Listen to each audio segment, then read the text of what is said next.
सभी का आयांस एकेडमी में स्वागत है। जैसा कि मैंने आप लोगों को सामाजिक विज्ञान का प्रैक्टिस सेट यानी कि मॉडल पेपर 2 हम करा रहे थे, जिसमें से हमने आप लोगों को पिछले सप्ताह में इसके 50 क्वेश्चन करवाए थे। ठीक है, 50 क्वेश्चन करवाए थे, तो उसके आगे हम चल रहे हैं। 50 के आगे जो आपका है 100 क्वेश्चन इसके बाद बचते हैं, क्योंकि ये प्रत्येक सीरीज 150 नंबर की है, 150 क्वेश्चन की है, 150 प्रश्न की है ये। ठीक है, तो ये हम आ गए इसके आगे आपका ये रहा 51। विश्व में सबसे बड़ा द्वीप कौन सा है? पाराद्वीप है, दमन द्वीप है, अरब प्रायद्वीप है, ग्रीनलैंड है। 51 का तो कौन सा द्वीप है? ग्रीनलैंड द्वीप है। प्रश्न नंबर 52, निम्नलिखित देशों में से किसमें तमिल एक प्रमुख भाषा है? Singapore, Myanmar, Indonesia, Mauritius. निम्नलिखित देशों में से किसमें एक तमिल एक प्रमुख भाषा है, ये आपको बताना है 52 का। तो सिंगापुर में एक प्रमुख भाषा है। वैसे श्रीलंका में भी बोला जाता है, लेकिन श्रीलंका यहाँ पे ऑप्शन नहीं है, तो इसलिए क्या होगा आपका? सिंगापुर होगा, क्योंकि सिंगापुर में इसको बोला जाता है। ऑस्ट्रेलिया की काल गुरली नामक धारा जगह से सोना के अतिरिक्त और किस खनिज का उत्खनन किया गया है या होता है? रांगा, चांदी, लौह अयस्क या जस्ता। 53 का तो किसका होता है? चांदी का होता है। निम्नलिखित देशों में से कौन सा एक यूरेनियम का प्रमुख उत्पादक देश है? Very very very very most important प्रश्न है ये। ठीक है, संयुक्त राज्य अमेरिका, जर्मनी, जाम्बिया, कनाडा। तो कौन सा है? कनाडा। और सबसे ज़्यादा यूरेनियम पाया जाता है ऑस्ट्रेलिया में, इस चीज़ का ध्यान रखना आप लोग। चलिए, कछवा टीपू द्वीप विवाद किन देशों के बीच में चल रहा है? श्रीलंका भारत, भारत पाकिस्तान, चीन जापान, वियतनाम और चीन। प्रश्न नंबर 55, तो श्रीलंका और भारत के बीच इसका विवाद अभी भी जारी है। ठीक है, तो चलिए हम अगले प्रश्न की तरफ बढ़ते हैं। पूरब का इंग्लैंड कहा जाता है किस देश को? पूरब का इंग्लैंड किस देश को कहा जाता है, ये आपको बताना है। Queensland, Tasmania, New Zealand, new south well. प्रश्न नंबर 56, तो न्यूजीलैंड को पूरब का इंग्लैंड कहा जाता है। ऑस्ट्रेलिया के किस वृक्ष की लकड़ी का प्रयोग डिब्बा बनाने में होता है? ऑस्ट्रेलिया के किस वृक्ष की लकड़ी का प्रयोग, लकड़ी जो होती है उसका डिब्बा बनाने के प्रयोग में होता है? पिपरमिंट, माली, कारी, हुप पाइन। प्रश्न नंबर 57, तो ये इसका आंसर क्या हो जाएगा? हुप पाइन एक वृक्ष है जिसका डिब्बा बनाने के प्रयोग में इसका प्रयोग किया जाता है। इयम एवं वेरिन ज्वालामुखी झीलें हैं, वे किस प्रांत में हैं? न्यू साउथ वेल्स में है, क्वींसलैंड में है, विक्टोरिया में है, पश्चिम ऑस्ट्रेलिया में है। 58 का देखिए, ये प्रश्न थोड़े से हार्ड जरूर हैं, लेकिन आप यकीन मानिए इसी से रिलेटेड प्रश्न आपको ईवीएस में देखने को मिलेंगे। और आपको एक बात मैं और बता देना चाहता हूँ, यहाँ पे जितने भी अभ्यर्थी देख रहे हैं, इस बार आपको बताऊं टीजीटी पीजीटी में आप लोगों ने देखा है ताबड़तोड़ आवेदन आए हैं, करीब 12-13 लाख के आसपास है ना, समथिंग 11 लाख प्लस है। उसके बाद अभी जो यूपी टेट का फार्म आने वाला है, यूपी टेट में लोगों को मान्यता दे दी गई। इससे थोड़े अगर आप लोग ये सोच रहे हैं कि विद्यार्थी कम हो जाएंगे, तो ऐसी गलतफहमी में मत रहना। कम से कम भी प्राइमरी की अगर मैं बात करूं तो 10 लाख से ज़्यादा फार्म आएंगे यूपी टेट के। ठीक है, प्राथमिक स्तर वाला। और दोनों को अगर मिला दिया जाए तो अप्रॉक्स 20 लैक्स क्रॉस कर जाएंगे विद्यार्थी। ठीक है, सेकंड, सुपर टेट में आप ये मान के चलिए कि सुपर टेट में जो सबकी भागीदारी होगी, जो दिसंबर या नवंबर तक आने वाला है, उसमें लगभग 10 से 12 लाख लोगों की भागीदारी होगी। तो आप अच्छे से समझ सकते हैं कि जो बोर्ड होगा इसका एग्ज़ाम कराने वाला, वो प्रश्नों का लेवल हाई ही रखेगा, जिससे कि कम अभ्यर्थी पास हों।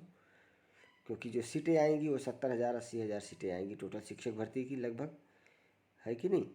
तो इस हिसाब से आप लोगों को कड़ी मेहनत अभी से करना शुरू कर देना है जो अभ्यर्थी सुपर टेट के लिए आगे जाने वाले हैं।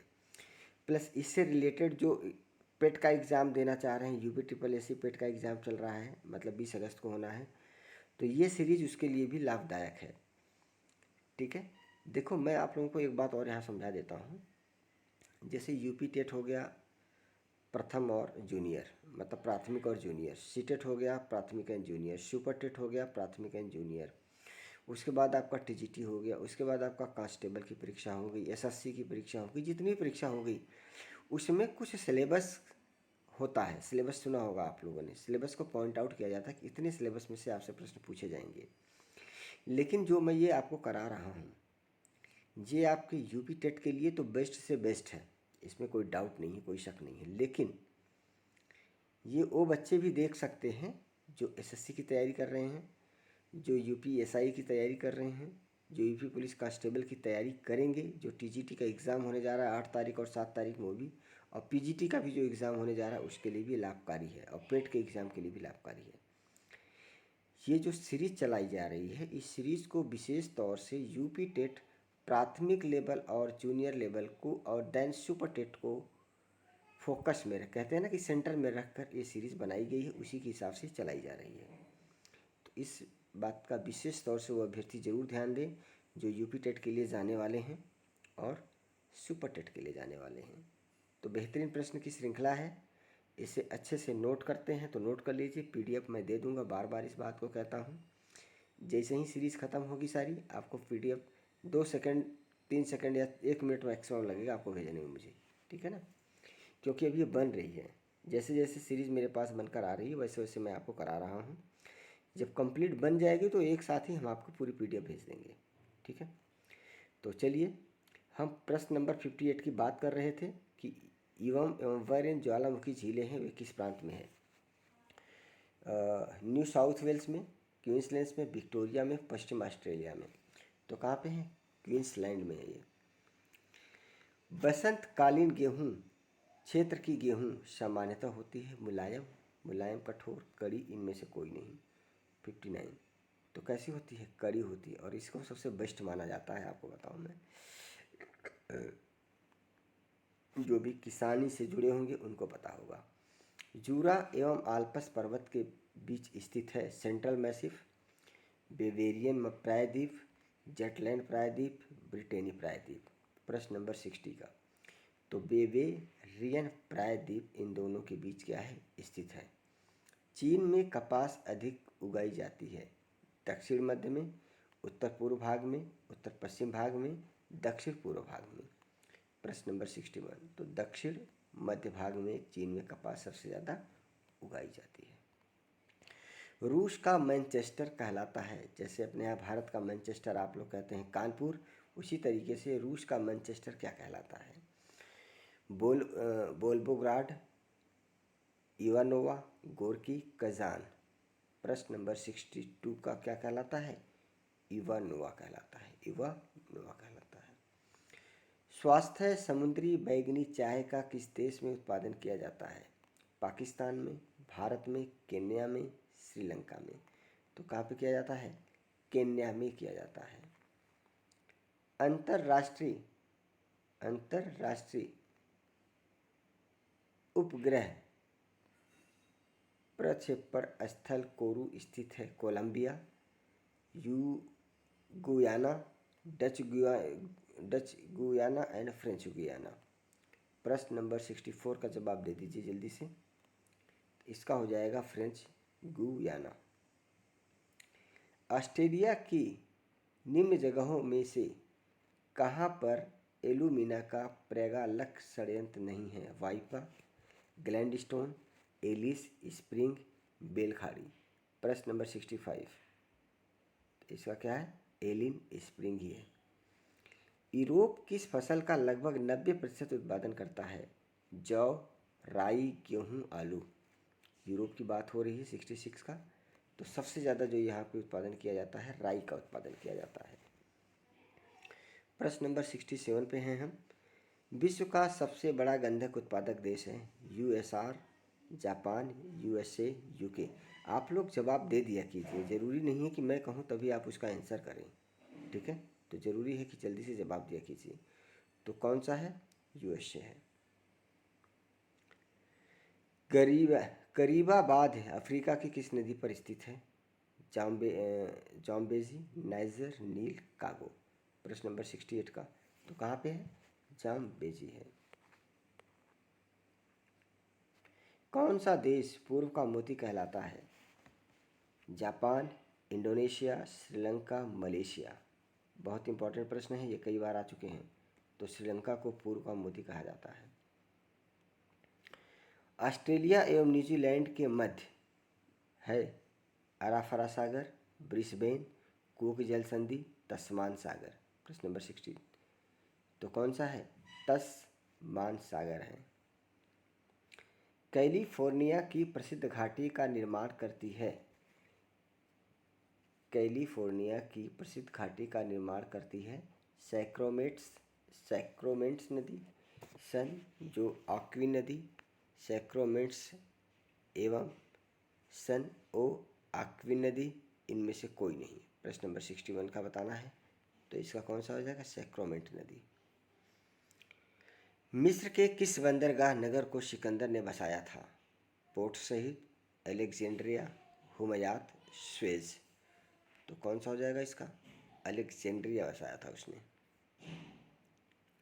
संयुक्त राज्य के कृषि फार्मों में काम करने वाले चरवाहे कहलाते हैं सेरीगिरोज, काऊ ब्याज, गाउचो, जकारू। प्रश्न नंबर 63 का काऊ ब्याज हो जाएगा।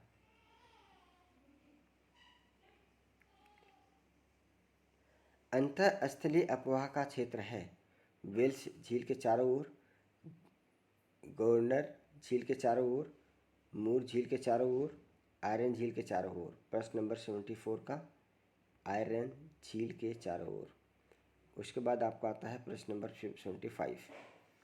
विश्व का सबसे बड़ा रेगिस्तान कौन सा है? तो आप सभी लोग अच्छे से जानते हैं कि विश्व का सबसे बड़ा रेगिस्तान कौन सा है? सहारा है। निम्नलिखित नगरी में से कौन से एक में दक्षिण अफ्रीका की पार्लियामेंट स्थित है? Pretoria, Durban, Johannesburg, Cape Town. Cricket stadium भी है यहाँ पे, ध्यान रखना इस बात का। तो कहाँ पे है? Cape Town. एशिया की विशाल नदी मेकांग निम्नलिखित देशों में से किस में नहीं बहती है? चीन में, मलेशिया में, कंबोडिया में, लाओस में। प्रश्न नंबर 77 का 2। चीन में बहती है, कंबोडिया में बहती है, लाओस में बहती है, लेकिन मलेशिया में नहीं बहती। इसका ध्यान रखना। लिग्राइट कोयले की प्राप्ति किस देश में होती है? Victoria, New South Wales, Queensland, दक्षिण ऑस्ट्रेलिया। प्रश्न नंबर 78 का। तो विक्टोरिया में। कहाँ प्राप्ति होती है? विक्टोरिया में। न्यूजीलैंड के दक्षिणी द्वीप के ओटेगो मैदान और होकिटिका किस खनिज के लिए प्रसिद्ध हैं? यूरेनियम, चांदी, सोना, तांबा। 79 का। तो किसके लिए प्रसिद्ध है? सोना के लिए प्रसिद्ध है। अमेजन नदी की ज्वारीय तरंगों अथवा ज्वार भित्तियों को कहा जाता है? माटा, पोरोरोका, जोरान, डियापुरे। प्रश्न नंबर 80 का। तो कौन सा हो जाएगा? पोरोरोका। मैं आप लोगों को बताऊं, मैंने फ़ैन ऑफ रखा है और फ़ैन ऑफ रखने से गर्मी कितनी हो रही है आप सबको अच्छे से मालूम है, ठीक है। तो इसलिए अगर थोड़ा स्पीड हो जाए तो बता देना कि अगर स्पीड ज़्यादा हो जाए तो आप लोग थोड़ा स्लो भी कर सकते हैं जाके डायरेक्ट यूट्यूब से, आप ऐसी कोई दिक्कत नहीं है। बोंगफोंग क्या है? एक आंधी, चक्रवात, सुनामी, एक ज्वालामुखी। 81 का। तो क्या एक आंधी है? क्या है? एक आंधी है। हवा के क्षैतिज संचलन के समय तापमान में गिरावट से बने कुहरा को क्या कहते हैं? वाताग्री कुहरा, विकिरण कुहरा, अभिवहन कुहरा, इनमें से कोई नहीं। प्रश्न नंबर 82 का। तो अभिवहन कुहरा कहा जाता है।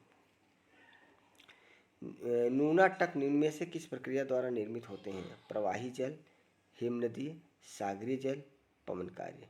83 का। तो कौन सा होता है? हिम नदीय होता है। कौन सा होता है? हिम नदीय होता है।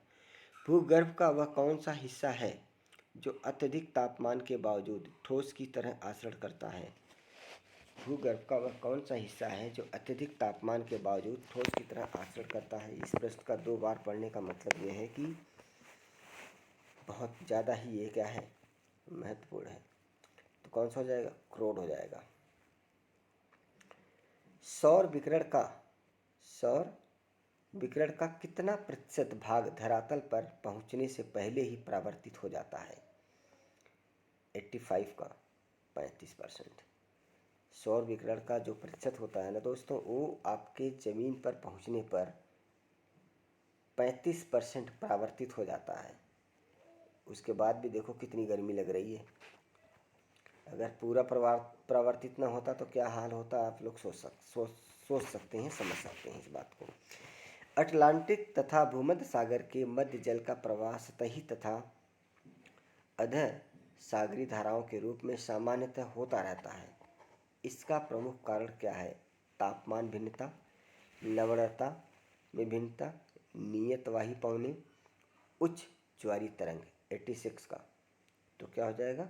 नियतवाही पवने। नियतवाही पवने। निम्नांकित पवनों में से कौन सी ठंडी पवन है? जोंडा, पुर्गा, ट्रेमोंटेन, सिरोको। 87 का तो कौन सा हो जाएगा? पुर्गा हो जाएगा। निम्न में से किस मिट्टी में बालू की कमी होती है? काली मिट्टी में, जलोढ़ मिट्टी में, लाल पीली में, इनमें से कोई नहीं। प्रश्न नंबर 88 का काली मिट्टी में बालू की कमी होती है। बाकी मिट्टियों में बालू पाया जाता है, इसलिए वहाँ पे क्या होता है? फिसलन होती है। कैनियन दर्रा का निर्माण होता है हवा द्वारा, नदी द्वारा, ग्लेशियर द्वारा, समुद्री लहरों द्वारा। प्रश्न नंबर 89 का जवाब आप लोग फटाफट दीजिए, बहुत स्लो जवाब देते हैं आप लोग। कौन सा हो जाएगा? 89 का फास्ट, नदी द्वारा। वायुमंडल के किस स्तर में सर्वाधिक मौसमी घटना घटित होती है? सप्ताप मंडल, आयमंडल, क्षोभ मंडल। तो सर्वाधिक घटनाएं कहाँ पे होती हैं? क्षोभ मंडल में होती हैं। क्षोभ मंडल से बारिश होगा, तूफान आएगा, जो कुछ भी है सब कुछ यहीं से होता है। रिएक्टर स्केल पर क्या मापा जाता है? वायुमंडलीय दाब, तूफान की गति, समुद्र के नीचे दाब या भूकंप की तीव्रता। यहाँ भूकंप लिख दिया गया है, ऊ की मात्रा लिखने में त्रुटि हो गई है। ये क्या है? भूकंप की तीव्रता है। तो 91 का भूकंप की तीव्रता ही होता है ये।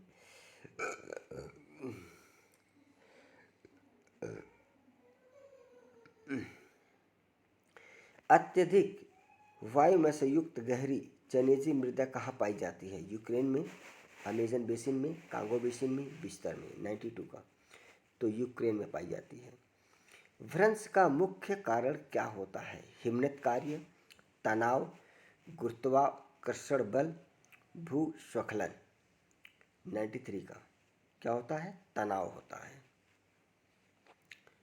जब समुद्री तट पर बिल्कुल खड़ा हो तो उसे क्या कहते हैं? समुद्री लेवी, समुद्री ब्लफ, समुद्री मेहराब, समुद्री क्लिफ। 94 का तो उसे कहते हैं समुद्री क्लिफ कहते हैं। वाटर टेबल किसे संदर्भित करता है? संतृप्त पेटी की ऊपरी सीमा को, संतृप्त पेय की निचली सीमा को, भूमिगत दरारों में जल के अवश्रवण को, पारगम्य तथा अपारगम्य शैली की संपर्क पेटी को। 95 का तो पहला हो जाएगा, संतृप्त पेटी की ऊपरी सीमा को। इसके बारे में आपको बिल्कुल डिटेल में पढ़ाया जाएगा, इसके लिए आप बिल्कुल निश्चिंत रहना। थोड़ा सा आपको इसकी जानकारी होनी चाहिए कि आने वाली परीक्षा का लेवल क्या होगा, तो यही लेवल आपको देखने को मिलेगा। सूर्य की सतह का तापमान कितना है? 1000 केल्विन, 7500 केल्विन, 5800 केल्विन, 6600 केल्विन। ठीक है, ये कल्विन हो गया है, लेकिन ये केल्विन होता है। ठीक है, 96 का 5800 केल्विन होता है। कालाहारी के मरुस्थल होने का मुख्य कारण है तट के समीप ठंडी धाराएं, उष्णकटिबंध में स्थित इसकी स्थिति, यह कि इसके 2 आदिम हैं, उष्णकटिबंध के पश्चिमी तट के समीप इसकी स्थिति। 97 का तो इसका चौथा ही हो जाएगा। रेशेदार दिखाई देने वाले मेघ को क्या कहते हैं? कपासी, पक्षाव, मध्यमेघ, अस्तरी। तो क्या कहते हैं? पक्षाव कहते हैं। आप सबको कहना चाहता हूँ, बिल्कुल भी कंफ्यूज होने वाली बात नहीं है और कन्फ्यूज़न आप लोगों को होना भी नहीं चाहिए, ठीक है? क्योंकि जब आप इसको डिटेल में पढ़ेंगे ना ईवीएस को, तो बहुत आराम से सभी डाटा आपका क्लियर होता चला जाएगा। लेकिन इस वीडियो को पब्लिश होने के बाद आप लोग 2-3 बार इसे ज़रूर देख लेना, जिससे कि आपका जो लेवल है वो हाई रहेगा और आपको याद भी हो जाएंगे सारे प्रश्न। भाई कान को लगा के सुनना है, सिंपल सी बात है, ठीक है? विश्व का सर्वाधिक शुष्क स्थल कौन कौन है? सहारा, थार, अटाकामा, पेटागोनिया। 99 का तो कौन है? अटाकामा है। किस वायुमंडलीय परत को मौसमी परिवर्तन की छत के नाम से जाना जाता है? समताप मंडल, क्षोभ मंडल, ओजोन मंडल, इनमें से कोई नहीं। प्रश्न नंबर 100 का तो क्षोभ मंडल है। मौसमी परिवर्तन की छत के नाम से जाना जाता है क्योंकि क्षोभ मंडल में ही आंधी, तूफान, बारिश, बादल ओदल सब इसी मंडल में होते हैं, क्षोभ मंडल में होते हैं, ठीक है? और क्षोभ मंडल से संबंधित प्रश्न अभी सुपर टेट में आया था। आप लोग सुपर टेट का पेपर हो तो जाके देख सकते हो। प्राथमिक का जो अभी हुआ था 6 जनवरी 2019 को, सीधा सीधा प्रश्न आया हुआ है। प्रश्न नंबर 101 पे आ गए हैं हम। ये जो सीरीज़ है, आप ये मान के चलिए कि करीब 50 से 50 प्रश्नों की सीरीज। जब सामाजिक विज्ञान हम करेंगे तो सामाजिक विज्ञान, चूँकि ईवीएस का क्या मतलब है, कई सब्जेक्टों को कवर करके चलता है वो, तो ये सभी इसमें क्या है, इंक्लूडेड है। तो आप ये लगा लीजिए कि अगर हम 50 क्वेश्चन करेंगे तो बहुत लंबी सीरीज़ हो जाएगी। अगर मैं चाहता तो 50 क्वेश्चन की 25-30 सीरीज़ बना देता इसकी, लेकिन हमने क्या किया, 10 सीरीज की केवल बनाया। अब 150 क्वेश्चन की 10 सीरीज़ का मतलब हो गया कि सीधा सीधा 1500 क्वेश्चन आपके तैयार हो गए। और ये वीडियो यूट्यूब पर अवेलेबल रहेगी। आप जब भी आप विजिट करेंगे आपको ये वीडियो देखने को मिलेगी। आप इसे डाउनलोड भी कर सकते हैं, देख सकते हैं, जितनी बार चाहें आप उतनी बार देख सकते हैं जाके। डाउनलोड करने से क्या होगा कि आपका डाटा एक ही बार ख़त्म होगा, बार बार आपका डाटा ख़त्म नहीं होगा, ठीक है? तो प्रश्न नंबर 101 पे हैं। सिंधु सभ्यता का कौन सा स्थान भारत में स्थित है? लोथल स्थित है। सिंपल सी बात है, आगे बढ़ते हैं। भारत में खोजा गया सबसे पहला पुराना शहर? पंजाब, हड़प्पा, मोहनजोदड़ो, सिंध। प्रश्न नंबर 102 का तो क्या हो जाएगा? हड़प्पा हो जाएगा। मांडा किस नदी के किनारे स्थित है? सतलज, रावी, चेनाब, सिंधु। प्रश्न नंबर 103 का तो चेनाब नदी के किनारे स्थित है, ठीक है? आप स्पीड को कम करके भी देख सकते हैं, कोई डाउट नहीं है इसमें। हड़प्पा के मिट्टी के बर्तनों पर सामान्यतः किस रंग का उपयोग होता है? नीला, हरा, पाहु, नीला, लाल। तो सभी बर्तनें जो है कि लाल रंग के उपयोग से बनाए गए थे। आप जाके देख सकते हैं। कहाँ पे? नेट पे जाके देख सकते हैं, आपको लाल बर्तन ही देखने को मिलेंगे, ठीक है? क्योंकि इसका अगर आप वो देखने जाएंगे तो आपका दिल्ली जाना पड़ेगा उसके लिए। सिंधु घाटी सभ्यता की विकसित अवस्था में निम्नलिखित में से किस स्थल से घरों में कुओं के अवशेष मिले हैं? हड़प्पा, कालीबंगा, मोहनजोदड़ो, लोथल। 105 का तो क्या हो जाएगा आपका? मोहनजोदड़ो हो जाएगा। इतिहास से संबंधित प्रश्न है तो थोड़ा अच्छा लगना चाहिए आप लोगों को। रंगपुर जहाँ हड़प्पा की समकालीन सभ्यता थी, पंजाब में, सौराष्ट्र, उत्तर प्रदेश, राजस्थान। तो कहाँ पे थी? सौराष्ट्र। हड़प्पा एवं मोहनजोदड़ो की पुरातात्विक खुदाई के प्रभारी थे Lord Macaulay, Lord Clive, sir John Marshall, colonel Tod. प्रश्न नंबर 107 का तो कौन थे? सर जॉन मार्शल थे और इनके ही नेतृत्व में दयाराम साहनी ने सन 1921 में इसकी खुदाई करी थी। आप लोग जाके इतिहास को पढ़ भी सकते हैं, पहले ही पेज पर देखने को मिलेगा आपको, ये पहले या दूसरे पेज पे। निम्नलिखित में से किस पशु की आकृति को मुहर पर मिली है जिससे ज्ञात होता है कि सिंधु घाटी एवं मेसोपोटामिया की सभ्यताओं के मध्य व्यापारिक संबंध थे? बैल, घोड़ा, गधा, हाथी। प्रश्न नंबर 108 का जवाब क्या हो जाएगा? बैल हो जाएगा। सिंधु घाटी के लोग विश्वास करते थे आत्मा और ब्रह्मा में, कर्मकांड में, मातृशक्ति में, यज्ञ प्रणाली में। तो किस में करते थे ये आपको बताना है, जल्दी से बताएं। प्रश्न नंबर 109 का मातृशक्ति में करते थे। निम्नलिखित में से कौन सा सिंधु स्थल समुद्री स्थल पर स्थित नहीं था? सुरकोटदा, लोथल, बालाकोट, कोट दीजी। तो कौन सा स्थित नहीं था? कोट दीजी नहीं स्थित था। बाकी ये जो तीनों आप देख रहे हो, सुरकोटदा, लोथल, बालाकोट, ये सभी समुद्र के नियर अबाउट थे, वहाँ पे स्थित है ये। ठीक है। प्रश्न नंबर 111 पे हम हैं। हड़प्पा कालीन लोगों ने नगरों में घरों के विन्यास के लिए कौन सी पद्धति अपनाई थी? ग्रिड पद्धति, कमल पुष्प की आकृति, गोलाकार आकृति, त्रिभुजाकार आकृति। प्रश्न नंबर 111। तो ग्रिड पद्धति अपनाई थी उन्होंने। कौन सी अपनाई थी? ग्रिड पद्धति अपनाई थी। निम्नलिखित पशुओं में से किस एक हड़प्पा सभ्यता में पाई मुहरों और टेराकोटा कलाकृतियों में अंकन नहीं हुआ है? हाथी, शेर, गैंडा, बाघ। प्रश्न नंबर 112। तो हाथी भी पाया गया है, गैंडा भी पाया गया है, बाघ भी पाया गया है, केवल शेर नहीं पाया गया है। ठीक है, या इसका अंकन नहीं किया गया है। हड़प्पावासी किस धातु से परिचित नहीं थे? सोना एवं चांदी, लोहा, तांबा एवं कांसा, टीन या शीशा। प्रश्न नंबर 113। तो ये लोहा से परिचित नहीं थे, बाकी इन सभी से परिचित थे। निम्नलिखित में से किस हड़प्पा कालीन स्थल से युगिन समाधान का साक्ष्य मिलता है? कालीबंगा, बड़ावली, हड़प्पा, लोथल। प्रश्न नंबर 114। तो लोथल है यह। कपास का उत्पादन सर्वप्रथम सिंधु क्षेत्र में हुआ, जिसे ग्रीक या यूनान के लोग किस नाम से पुकारा? ए हड़प्पा, बी कॉटन, सिंडन या कुड़ाल। ठीक है। तो अब यहाँ पे ए बी कर दिया इन्होंने, कन्फ्यूजन होता है इसे, तो कन्फ्यूज मत होना, टाइपिंग में थोड़ी सी मिस्टेक होगी। तो प्रश्न नंबर 115 का क्या हो जाएगा आपका? सिंडन। हड़प्पा के काल का तांबे का रथ किस स्थान से प्राप्त हुआ? कुड़ाल से, राखीगढ़ से, बड़ावली से या दैमाबाद से? जल्दी से बताएं आप लोग। प्रश्न नंबर 116 का दैमाबाद से। प्रश्न नंबर 117 पे आ गए हम। हड़प्पा वासी जाल वर्त का आयात कहाँ से करते थे? ईरान से, हिंदू कुश क्षेत्र के बदसखा से, दक्षिण भारत से, बलूचिस्तान से। प्रश्न नंबर 117 का जल्दी से जवाब दीजिए। हिंदू कुश क्षेत्र के बदख्शा से। अफगानिस्तान ही स्थित सिंधु सभ्यता के स्थल हैं? देहमोरा,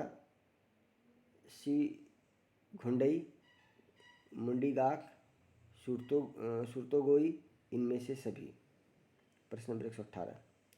तो ये पहला वाला ही इसका ऑप्शन सही हो जाएगा, बाकी सब इससे रिलेटेड नहीं है, बिल्कुल भी रिलेटेड नहीं है। प्रश्न नंबर 119 पे आ गए हम। कौन कौन से नगर सिंधु सभ्यता के बंदरगाह नगर थे? लोथल, सुतकांगेंडर, अल्लाहदीनो एवं बालाकोट, इनमें से सभी या कुनतासी? प्रश्न नंबर 119। तो इनमें से सभी हो गए। किस हड़प्पा कालीन स्थल से नृत्य मुद्रा वाली स्त्री की कांस्य मूर्ति प्राप्त हुई है? कालीबंगा से, मोहनजोदड़ो से, हड़प्पा से, वड़ावली से। प्रश्न नंबर 120 का मोहनजोदड़ो से। वह प्रथम भारतीय विद्वान कौन था जिसने गणित को एक पृथक विषय के रूप में स्थापित किया? देख लीजिए, बहुत इंपॉर्टेंट प्रश्न आ गया यहाँ पे। तो कौन था? आर्यभट्ट। और आज पूरी दुनिया में गणित एक अलग विषय के रूप में पढ़ाई जा रही है। दिलवाड़ा मंदिर कहाँ पर स्थित है? आबू पर्वत, इंदौर, पारसनाथ पर्वत, भोपाल। प्रश्न नंबर 122 का। तो आबू पर्वत पर स्थित है। खजुराहो स्थित मंदिर का निर्माण किसने किया था? बुंदेला राजपूत ने, चंदेल राजपूत ने, सिंधिया ने, होलकर ने। प्रश्न नंबर 123 के।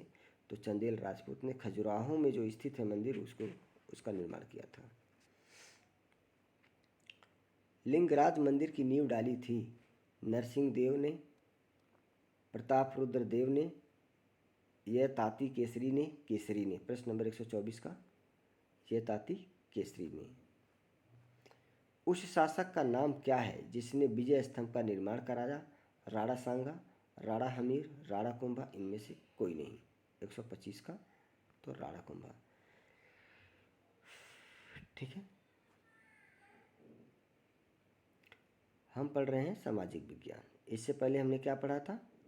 ईवीएस। तो सामाजिक विज्ञान में 4 विषयों का समायोजन होता है, आप लोग अच्छे से जानते हैं। इतिहास का, क्योंकि व्हाट्सएप पे मेरे मैसेज आ रहा है, इतिहास का, भूगोल का, और आपका नागरिक शास्त्र का और अर्थशास्त्र का, इन 4 का समायोजन होता है। और जो अब एग्ज़ाम आप देने जाएंगे तो उसमें इतिहास का भी प्रश्न पूछा जाएगा आपसे, नागरिक शास्त्र का भी प्रश्न पूछा जाएगा, इकोनॉमिक्स से भी पूछा जाएगा आपसे, और आपका भूगोल से भी प्रश्न पूछा जाएगा। तो इन सभी चारों सब्जेक्टों को मिलाकर बोला जाता है सामाजिक विज्ञान। तो मुझे लगता है जिसने व्हाट्सएप पे मैसेज किया है, अगर वो देख रहा है तो आई थिंक वो संतुष्ट जरूर हो गया होगा मेरी बातों से। खैर चलिए आगे बढ़ते हैं। 126 सेन वंश का संस्थापक था बल्लाल सेन, सामंत सेन, विजय सेन। प्रश्न नंबर 126 का कौन सा है? सामंत सेन है। पाल वंश का संस्थापक था धर्मपाल, देवपाल, गोपाल। प्रश्न नंबर 127 का तीसरा कौन था? गोपाल। और आप लोगों को एक बात मैं और बता दूं, सुबह 4 बजे से मैं लगा हूं। इतिहास का मैंने लाइव किया सुबह 7 बजे, ठीक है। उसके बाद फिर बाकी और 2 सब्जेक्ट का मैंने लाइव किया, जिसको मैंने यूट्यूब पे नहीं किया और डायरेक्ट मैंने उसको गूगल मीट से किया है। तो नींद भी आ रही है इस समय, जो कि आपके करीब है इस समय। आई थिंक टाइम जो हो रहा होगा 5:30 हो रहा होगा, क्योंकि मैं टाइम नहीं देख पा रहा हूँ। जहाँ पे मैं बैठा हूँ वहाँ पे चारों तरफ से क्लोज्ड है, एंड यहाँ पे वॉच घड़ी भी नहीं है, और इस समय आप सभी से लाइव हूँ। तो टाइम आप लोग बता दीजिए क्या टाइम हो रहा है, ठीक है। तो थोड़ी बहुत अगर त्रुटि हो तो आप लोग बता देना कमेंट करके। बाल वंश का संस्थापक। और उसके बाद अभी यहाँ से जैसे ही मैं फ्री हो जाऊँगा, 5 बजे से लाइव आपका चल रहा है, इसको फ्री होने के बाद फिर मुझे 7 बजे जाना है, फिर 8 बजे जाना है, फिर 9 बजे भी जाना है, फिर 10 बजे भी जाना है। लगातार ये टीजीटी की जो परीक्षाएं हैं वो होने जा रही हैं। तो उन जो टीजीटी के अभ्यर्थी उन्होंने भी रजिस्ट्रेशन कराया हुआ है केवल टेस्ट सीरीज़ के लिए, तो उनको भी हमें जाके टेस्ट सीरीज़ करानी है। तो प्रश्न नंबर 127 का हो गया गोपाल। तो चलिए आगे बढ़ते हैं, और बाकी आप लोगों में से जो देख रहे हैं वो लोग भी ज्वाइन कर सकते हैं, कोई दिक्कत नहीं। बहुत ज़्यादा फीस नहीं है, मात्र 599 टेस्ट सीरीज़ की। 128 अजय पाल संस्थापक थे अजमेर के, भरतपुर के, अरवल के। 128 के कहाँ के थे? अजमेर के थे। किसने सोमपुर महाविहार का निर्माण कराया था? हर्ष ने, विजय सेन ने, धर्मपाल ने, इनमें से कोई नहीं। प्रश्न नंबर 129 किसने कराया था? धर्मपाल ने कराया था।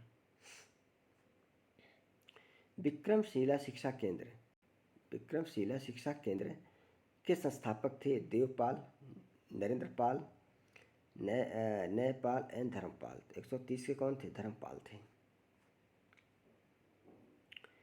यादव सम्राटों की राजधानी कहाँ थी? देवगिरी, कल्याणी, वारंगल। प्रश्न नंबर 131 का तो कहाँ थी? देवगिरी में थी। एलोरा गुफाओं का निर्माण कराया था चोलों ने, राष्ट्रकूटों ने, पल्लवों ने, पालों ने। प्रश्न नंबर 132 का राष्ट्रकूटों ने।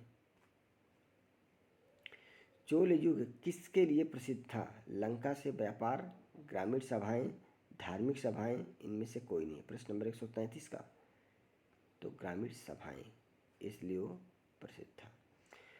रुद्राम्पा किस राजवंश की प्रसिद्ध महिला शासक थी? यादव, हो होयसाल, कालिक, काकतीय। प्रश्न नंबर 134 का काकतीय हो जाएगा। क्या हो जाएगा? काकतीय हो जाएगा। किसने इक्तादारी प्रथा चलाई थी? इसके पहले मैंने आप लोगों से बता दिया था इल्तुतमिश के बारे में, तो इन्होंने ही चलाई थी। भारत में मुस्लिम राज का संस्थापक माना जाता है इल्तुतमिश, बाबर, अकबर, मोहम्मद गोरी। प्रश्न नंबर 136 का मोहम्मद गोरी को माना जाता है। किसने अपने आप को खलीफा घोषित किया था? महमूद गजनवी ने, मुबारक शाह खलजी ने, मोहम्मद गौरी ने, ये सभी ने। प्रश्न नंबर 137 का मुबारक शाह खलजी ने, मुबारक शाह खलजी ने। कृष्णदेव राय किसके समकालीन थे? बाबर, हुमायूं, शेरशाह, सूरी, अकबर। प्रश्न नंबर 138 का तो किसके थे? बाबर। कृष्णदेव राय पर मूवी भी बनी है, साउथ की मूवी है, आप जाके वहाँ पे नेट पे सर्च करके आप जाके देख सकते हैं। बहुत बेहतरीन मूवी है और बहुत अच्छे राजा थे अपने समय में ये। चलिए प्रश्न नंबर 139 पे आ गए हैं। थकावट हो जाती है। रबड़ किस खेल से संबंधित है? Football, hockey, cricket? क्योंकि रबड़ भूगोल का टॉपिक है ये, तो किससे संबंधित है? क्रिकेट से संबंधित है। पुरुषों की बैडमिंटन प्रतियोगिता है Davis cup, Thomas cup, Durand cup, Uber cup? प्रश्न नंबर 140, तो थॉमस कप। वैदिक युग में प्रचलित लोकप्रिय शासन प्रणाली थी निरंकुश, प्रजातंत्र, गणतंत्र, वंशानुगत राजतंत्र? प्रश्न नंबर 141, तो गणतंत्र। गणतंत्र का मतलब है लोकतंत्र, लोगों के द्वारा राजा को चुना जाना। सबसे प्राचीन वेद कई बार परीक्षा में आया है और रिपीटेड होता रहता है, तो कौन होगा? ऋग्वेद होगा। निम्नलिखित में से कौन भारतीय दर्शक की आरंभिक विचारधारा है? वैशेषिक, सांख्य, मीमांसा, योग्य? योग्य नहीं, योग, योग योग, तो कौन सा है? सांख्य है।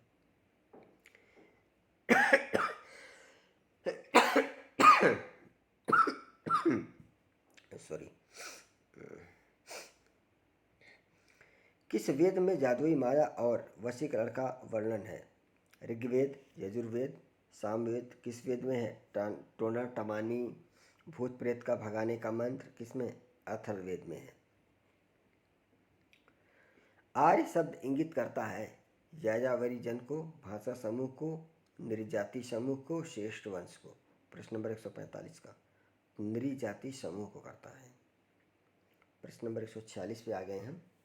आज हमने कोशिश करी थी कि इसको हम 35 मिनट में 100 क्वेश्चन को कंप्लीट करेंगे, बट ऐसा हो नहीं पाया, समय ज़्यादा लग गया है। तो कोई दिक्कत नहीं है, आप लोग इसको थोड़ा सा स्लो करके ज़रूर देख लेना। अगर आप लोगों को मुझे लग रहा है कि मैं काफ़ी फास्ट करा रहा हूँ, इसलिए इस बात को मैं आपसे कह रहा हूँ। तो वहाँ जो 3 डॉट्स है ना, आपके राइट साइड में 3 डॉट्स जो आप देखते हैं, वहाँ पे क्लिक करेंगे तो उसमें आपकी सारी जो भी सुविधाएं हैं वो आ जाएंगी, सभी ऑप्शंस आ जाएंगे।